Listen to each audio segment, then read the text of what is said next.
इस कहानी के पहले पार्ट में हमने देखा था कि गोरिल्ला और अवनी ने एक बच्चे को जन्म दिया था और गांव वाले गोरिल्ला को मार देते हैं और अवनी अपने बच्चे को गांव वालों से बचाकर जंगल ले जाती हैं। और अब आगे गोरिल्ला की मृत्यु के बाद अवनी के लिए जीवन पूरी तरह बदल चुका था। वह जंगल की नई रानी बन चुकी थी, लेकिन उसके अंदर गहरा शोक था। उसकी कोख से जन्मा बच्चा एक अनोखी संतान थी, आधा इंसान आधा गोरिल्ला। उसने अपने बेटे का नाम अर्णव रखा। अर्णव का शरीर गोरिल्ला की तरह मजबूत था, लेकिन उसकी आंखें पूरी तरह इंसानों जैसी थीं, गहरी, समझदार और भावनाओं से भरी। जैसे जैसे वह बड़ा हुआ, उसमें इंसानों और जानवरों दोनों की खूबियां दिखने लगीं। उसकी ताकत किसी भी सामान्य इंसान से कहीं ज्यादा थी और वह जंगल की भाषा भी समझने लगा था। अवनी ने जंगल में ही एक गुफा में अपना आश्रय बना लिया था। उसने अपने बेटे को जंगल के नियम सिखाने शुरू किए, कैसे शिकार करना है, कैसे खतरे से बचना है और कैसे प्रकृति के साथ एक होकर रहना है। अवनी के लिए वह जंगल उसका मायके भी था और ससुराल भी। वह जंगल से अत्यधिक प्रेम करती थी। वह रोज सुबह उठकर आसपास जंगल के जानवरों, चिड़ियों के साथ समय बिताती और वहीं अर्णव जंगल से लकड़ियां तोड़ने जाता। उसके बाद अवनी जंगल के पास वाले झरने में रोजाना स्नान करने जाती और वहां से आने के बाद वह उन लकड़ियों से खाना बनाती। शाम को अर्णव जंगल के बाकी जानवरों के साथ खेलता। एक रात अवनी अपने उस गुफा में सो रही थी। तभी उसने अपने सपने में महसूस किया कि गोरिल्ला उसके पास सो रहा है और वह अवनी के आत्मा को संतुष्ट कर रहा है। लेकिन जब अवनी ने अपनी आंखें खोली तो उसने देखा कि उसके पास वह गोरिल्ला नहीं है। तभी उसकी आंखों में आंसू आ गए और वह ठिठक ठिठक कर रोने लगी। तभी अर्णव उसके पास आ जाता है और उसके आंसू पोंछने लगा, जिसे देखने के बाद अवनी ने अपने बेटे अर्णव को जोर से अपने गले से लगा लिया। धीरे धीरे समय बीतता गया। फिर एक दिन अर्णव जंगल में फल तोड़ रहा था। जैसे ही वह पेड़ की शाखा पर बैठा, तुरंत वह शाखा टूट गई और वह नीचे गिरकर पास वाली खाई की तरफ लुढ़कने लगा। वह काफी डर गया, क्योंकि उसके आसपास कोई नहीं था जो उसकी मदद कर सके। लुढ़कते लुढ़कते वह खाई के पास एक पत्थर के सहारे लटक गया। यदि वह वहां से 1 इंच भी इधर उधर होता तो उसको अपनी जान गंवाना पड़ता। अर्णव जोर जोर से मदद के लिए चीखने लगा।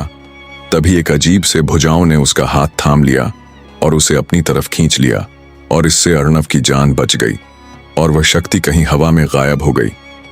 वापस आने के बाद अर्णव ने सारी बातें अवनी को बताई। फिर अवनी ने अपने दोनों हाथ जोड़कर भगवान का शुक्रिया अदा किया। लेकिन फिर एक दिन जब अवनी उस झरने में नहा रही थी, उसे महसूस हुआ कि कोई उसे चुपके से उस पत्थर के पास से देख रहा है। लेकिन जब अवनी वहां उस पत्थर के पास गई तो उसने देखा कि वहां कोई नहीं था। फिर उसने सोचा कि शायद यह उसका वहम रहा होगा। अब वह जंगल पहले जैसा नहीं था। उसे हर रोज नई नई परछाई दिखने लगी। अब धीरे धीरे उसके अंदर एक डर बनने लगा। वह अब पहले से ज्यादा सतर्क हो गई और अर्णव को अकेले कभी नहीं छोड़ती थी, क्योंकि उसे ऐसा लगता था कोई तो है जिसका हाथ इन सब घटनाओं के पीछे है। कोई तो ऐसी अदृश्य शक्ति है जो उसे कुछ संकेत दे रही है। अवनी के अंदर एक और डर था कि एक दिन गांव वाले उसे ढूंढने आएंगे। सिद्धपुर गांव में गोरिल्ला की मौत के बाद कुछ समय के लिए शांति थी, लेकिन गांव वालों को यह स्वीकार नहीं था कि अवनी अभी भी जीवित है और जंगल में रह रही है। उनके लिए वह अब एक श्राप थी और उसकी संतान एक राक्षस। पंचू काका, जो गांव के सबसे बुजुर्ग और धार्मिक व्यक्ति थे, ने कहा, जब तक अवनी और उसका बच्चा जिंदा है, गांव पर श्राप बना रहेगा। हमें उन्हें खत्म करना ही होगा। गांव वालों ने जंगल में घुसने की योजना बनाई। इस बार वे पहले से ज्यादा तैयार थे, हथियारों से लैस, आग के मशालों के साथ और बदले की भावना से भरे हुए। उस रात जब गांव वाले जंगल में हमला करने की योजना बना रहे थे, कुछ अजीब हुआ। जंगल में एक अजीब सी हलचल होने लगी। पेड़ अचानक सरसराने लगे और हवा में एक गहरी गुर्राहट गूंजने लगी। अवनी, जो झरने के पास बैठी थी, अचानक चौकन्नी हो गई। उसने महसूस किया कि कोई उसे पुकार रहा था। उसकी रीढ़ में एक ठंडी लहर दौड़ गई। क्या यह गोरिल्ला की आत्मा है? उसने खुद से पूछा।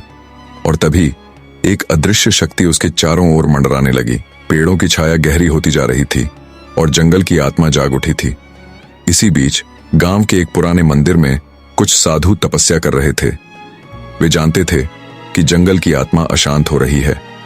एक बूढ़े साधु ने अपनी आंखें खोली और बोले, वह वापस आएगा, प्रकृति अपना संतुलन खुद बनाएगी। गोरिल्ला मरा नहीं है, वह बस पुनर्जन्म की तैयारी कर रहा है। वहीं दूसरी ओर जंगल के बीचों बीच एक विशाल पुराने वृक्ष के नीचे जमीन में दरारें पड़ने लगीं। जंगल की आत्मा गूंज रही थी और फिर एक गर्जना हुई, इतनी तेज कि पूरा जंगल थर्रा उठा। अवनी और अर्णव ने वह आवाज सुनी। अवनी दौड़ते हुए वहां पहुंची। उसके सामने जो दृश्य था उसने उसकी सांसें रोक दी। धरती फटी हुई थी और वहां से एक नई आकृति उभर रही थी, एक विशाल काले बालों वाला गोरिल्ला। लेकिन यह पहले वाले से भी ज्यादा ताकतवर था। इसकी आंखें चमकीली नीली थीं, जैसे किसी दिव्य शक्ति से भरी हों। गोरिल्ला वापस आ गया था। इसी दौरान गांव वाले जंगल में दाखिल हो चुके थे। वे आग लेकर जंगल को जलाने लगे। पक्षी इधर उधर उड़ने लगे, जानवर भागने लगे और पूरा जंगल दर्द से कराह उठा। अवनी ने गोरिल्ला की ओर देखा। उसने धीरे से उसका हाथ पकड़ा और कहा, वे हमें मारने आए हैं। गोरिल्ला की आंखें जल उठीं। उसके क्रोध की कोई सीमा नहीं थी। उसने अपनी गर्जना से पूरे जंगल को हिला दिया। अर्णव, जो अब एक किशोर हो चुका था, भी तैयार था। उसकी नसों में इंसान और गोरिल्ला दोनों का खून दौड़ रहा था। यह उसका युद्ध था। गांव वाले जैसे ही झरने के पास पहुंचे, उन पर जंगल का प्रकोप बरसने लगा। अचानक जड़ें उठने लगीं, पेड़ों की शाखाएं बढ़कर गांव वालों को रोकने लगीं और हवा में अजीब सी गुर्राहट गूंजने लगी। और फिर गोरिल्ला ने हमला कर दिया। गांव वालों का नेतृत्व कर रहे पंचू काका ने गोरिल्ला पर भाले से वार किया। लेकिन इस बार गोरिल्ला अजेय था। उसने पंचू काका को उठाकर दूर फेंक दिया। बाकी गांव वाले डर के मारे भागने लगे। अवनी ने आगे बढ़कर कहा, अगर तुम अब भी जंगल से बैर करोगे तो यह तुम्हें कभी स्वीकार नहीं करेगा। यह जंगल जीवित है और यह अपना बदला ले सकता है। गांव वालों ने पहली बार जंगल की शक्ति को महसूस किया। वे जानते थे कि वे अब इस जगह से छेड़छाड़ नहीं कर सकते। उन्होंने कसम खाई कि वे दोबारा जंगल में कदम नहीं रखेंगे। गोरिल्ला ने अवनी की ओर देखा। उसकी आंखों में प्रेम था, लेकिन अब वह जानता था कि वह इस दुनिया का नहीं है। उसने अपने बेटे अर्णव को अपने गले से लगा लिया।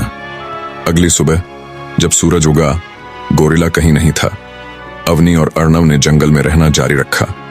वे अब जंगल के रक्षक थे और उनकी कहानी जंगल के हर पेड़, हर नदी और हर हवा के झोंके में गूंजती रही। अब मिलते हैं आपसे इस कहानी के अगले पार्ट में, जहां अवनी और उस जंगल के साथ कुछ ऐसी अजीब घटना घटेगी जिसको देखने के बाद आपकी रूह कांप उठेगी। अब समय हो गया है आपसे इजाजत लेने का। आशा करता हूं कि अगली वीडियो में आपसे जरूर मुलाकात होगी। जय श्री कृष्ण, राधे राधे।